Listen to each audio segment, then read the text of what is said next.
కానీ ఎటువంటి స్నేహితులు ఉండాలి? ఆ మంచి స్నేహితులు ఉండాలి. బైబిల్లో దావీదు, యోనాతాను మంచి స్నేహితులు. అటువంటి వాళ్ళు ఇంకెవరూ లేరు. అయినా యోనాతాను దావీదుని విడిచిపెట్టి తండ్రి మార్గానికి వెళ్ళిపోయాడు.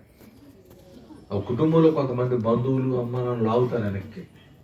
ప్రతి కుటుంబంలో ఉంటాయి.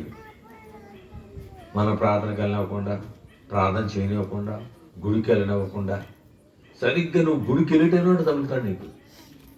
ఏదో విధంగా నీకు దేవుని వాక్యాన్ని చెవుల్లో పడనివ్వకుండా.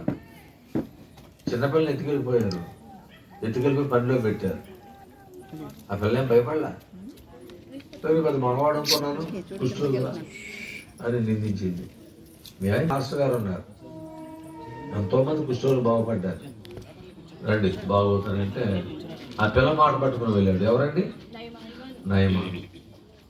కానీ పాస్టర్ గారు నేను చెప్పినట్టు ఆయన ఏం చేయలే. నేను అనుకున్నట్టు ఏం చేయలేదు. నువ్వు అనుకున్నట్టు పాస్టర్ చేయడు. ఆ నిజంగా పిలుపున్నవాడు దైవజనుడు అయి ఉంటే, వాక్యం కొరకు జీవించే బోధకుడు అయి ఉంటే నువ్వు చెప్పింది ఆడు చేయడం కాదు. పాస్టర్ గారు చెప్పింది సంఘం చేయాలి. పాస్టర్ గారు దేవుని చెప్పింది చేయాలి. వెళ్ళి 7 సార్లు మరొకవాయి అంటే ఏం చేశాడు? చిరాకు పడిపోయి వెళ్ళిపోయాడు. మాకు తెలీదా?